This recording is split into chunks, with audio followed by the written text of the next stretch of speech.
Ça va choquer personne si je vous dis que le monde du MMA est probablement l'un des plus brutals qui soit. Entre des KO expéditifs en 5 secondes, des lèvres qui s'envolent, des bagarres de rue sans aucune peine, ou encore des trash talks à en faire glacer le sang. Water is wet, fire burn, and I'm gonna beat Michael Bisping. Mais comme dirait David Goggins, You want to be uncommon amongst uncommon people. c'est pourquoi aujourd'hui on va s'attaquer au top 7 des combattants les plus intimidants de l'histoire du sport. À l'entrée de ce classement, on a un vétéran, un titan forgé dans le marbre, le mec qui est pas fan de 100 mètres. For what? For fight, no running. So you want to see running, go to see the Usain Bolt.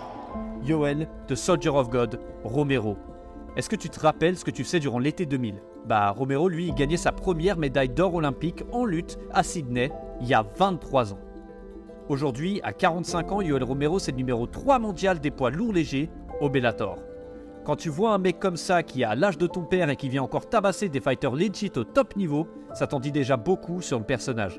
Alors oui, Romero n'a jamais gagné de titre de champion du monde en MMA, mais tu peux demander au chin de Luke Rockhold, au front de Chris Weidman ou au cardio d'Adesanya, Yoel de Soldier of Steroid, c'est pas un mec à qui t'as envie de chercher la merde.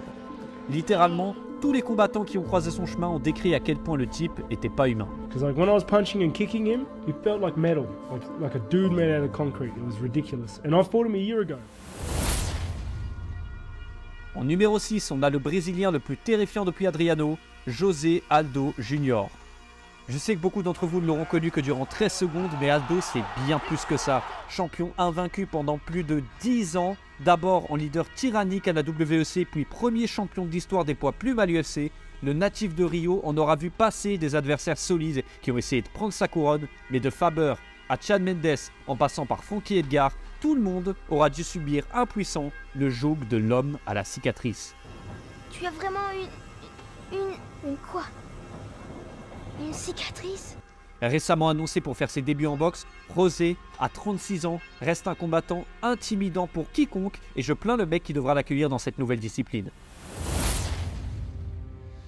On enchaîne avec le numéro 5, un mec qui rentre pas dans ce classement par la petite porte, Rampage Jackson.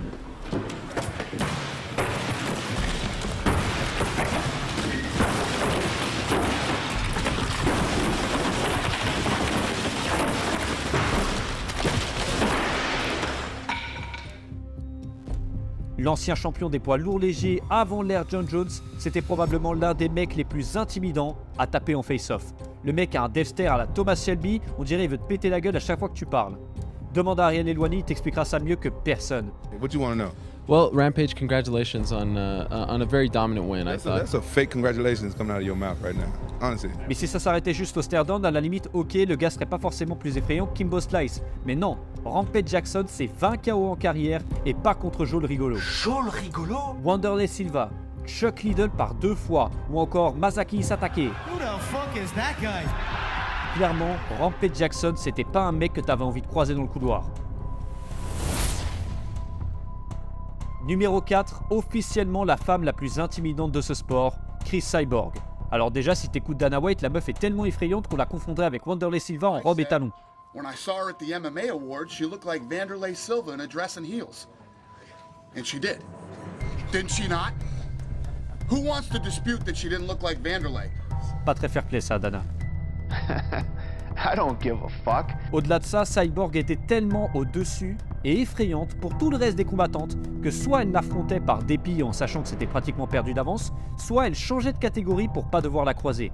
Cris Cyborg, c'est 26 victoires pour 2 défaites, dont 20 par KO et championne du monde dans 4 organisations différentes. Après avoir été vaincue par Amanda Nunes en fin 2018, mettant fin à 13 années d'invincibilité, la Brésilienne a signé au Bellator où elle est actuellement à nouveau championne des poids plumes et sur déjà 4 défenses de titre, laissant toute possibilité de concurrence anecdotique. On monte sur le podium avec à la 3e place l'homme qui tape des gens pour vivre, le Predator Francis Ngannou. Ngannou, c'est l'intimidation par tout ce qu'il y a de plus primitif. Quand tu sais que face à toi, t'as un mec qui termine tout le top 10 des poids lourds en un seul coup et qui à skip frappe aussi fort qu'une Ford Escort, ouais, ça peut vite fait faire flipper. Francis Ngannou has the world record for the most powerful punch. His punch is the equivalent to 96 horsepower, which is equal to getting hit by a Ford Escort going as fast as it can. Faut quand même pas oublier qu'en 17 victoires, le bonhomme il a dépassé que 2 fois le 2e round. Après sa défaite contre Derrick Lewis, Le type, il a quand même tapé 4 victoires par KO avec un temps cumulé de 2 minutes et 42 secondes. 2 minutes 42 pour 4 victoires, t'as bien compris la stat. Le mec faisait des moulins avant à la Logan Paul, mais il te touchait une fois et t'étais mort. Sans oublier le KO sur Alistair, rest in peace, mais c'était un NFT de qualité ça. Top 2, ça rigole plus, on a la version masculine de Chris Cyborg du coup, Wanderlei Silva.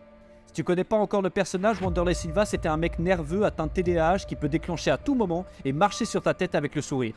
Tu dois te dire que le gars était là à l'époque du Pride et était resté invaincu sur 17 combats consécutifs. Sa rivalité, notamment avec notre 5e du classement, Rampage Jackson, était l'une des plus mythiques de l'histoire du sport. Et son face-à-face contre Mirko Cro Cop reste un des moments inoubliables dans l'histoire de ce sport. 27 KO en 35 victoires et toujours avec une brutalité plus proche de Hunch Munson dans un bus que ce que tu peux voir aujourd'hui dans la cage. I'm gonna fuck you up. Et finalement, le vainqueur de notre classement, je suis obligé d'aller sur Cain Velasquez. L'homme qui t'ouvre le crâne pour t'aveugler avec ton sang, qui te pète la gueule juste pour le boire, qui fait des guerres de 25 minutes comme si c'était des parties de pétanque au Vieux-Port et qui a la tête d'un mec envoyé pour tuer en trader. 2 fois champion du monde poids lourd à l'UFC, avec des meurtres sur Bigfoot Silva, Brock Lesnar ou encore Rodrigo Nogueira, Cain Velasquez a traumatisé l'ensemble de la division des poids lourds pendant de longues années. Entre 2008 et 2016, Cain Velasquez a fait 12 victimes à l'UFC, 10 par KO et quelques-uns en état critique. Voilà les gars, c'est la fin de ce top 7, n'hésitez pas à me dire ce que vous en avez pensé, lâchez un like si la vidéo vous a plu et partagez votre top à vous en commentaire. On se retrouve très vite pour une prochaine vidéo.